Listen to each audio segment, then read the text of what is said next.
Hi, English, third channel 2, week 14 again.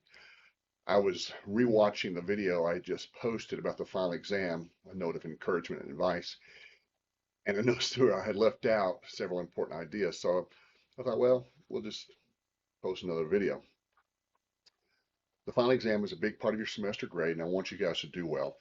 But to do that, you're going to need to get started studying now. 2 weeks sounds like a long time, but when it comes to learning, it really isn't. Learning takes time, and you need to give yourself enough time to really learn the material to study and really learn the information so that you can do well on the test.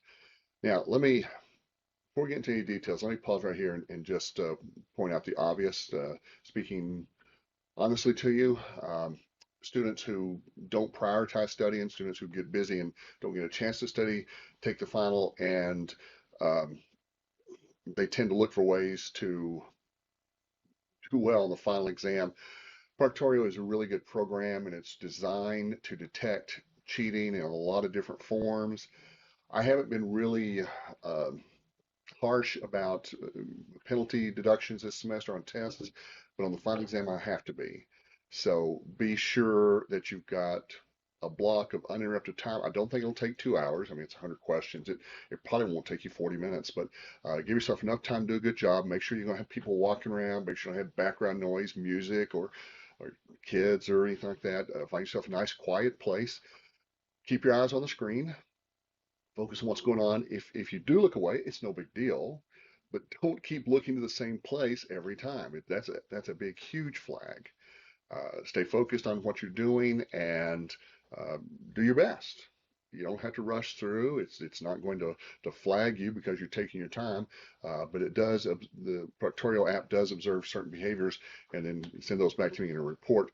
And if you want to go back and look on your syllabus, I think it's pages 5 through 7. It lists what those behaviors are and the resulting point deductions. I hate taking points off of tests.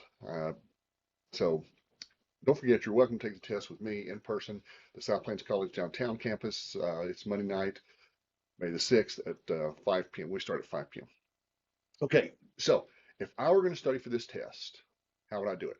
Well, I've posted up a study guide review sheet for you, which is a good place to start, but not much more than that. You need to take that study guide and make it your own, personalize it. Think to yourself, okay, where have I struggled? Where have I needed the most help? If it's poetry, then you want to focus most of your studying in poetry. A good way to study poetry is just to reread the poems. Think about the author's life, the themes on those PowerPoints I've posted, and ask yourself, how does this help me understand the poem better? Think about what's going on in the poem. Think about what it means and what else it can mean. Review that PowerPoint on how to appreciate poetry. There's lots and lots of, plus there's tons of YouTubes and podcasts, and there's lots of summaries on the internet, and there's just tons of information out there. It's just up to you to absorb it. If short stories is your difficult part, same thing there. Learn those vocabulary words. Don't forget the forms of literary criticism we talked about. We didn't cover a lot of them. I think we covered 7 or 8.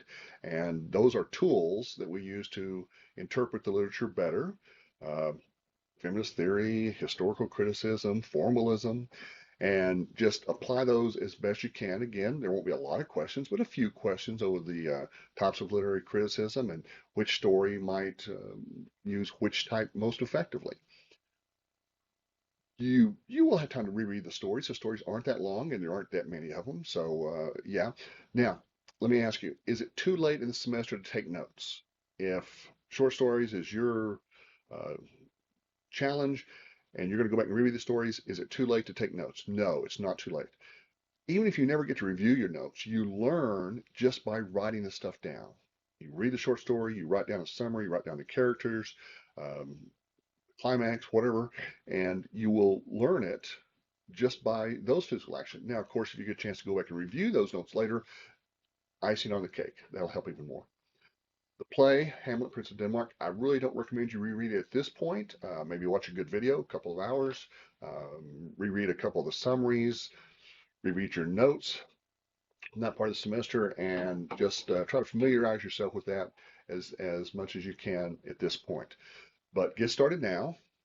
Work a little bit every day, increasing the length and the depth of your studies every day until the final exam. And I know you'll do well. If you have questions about the content, let me know.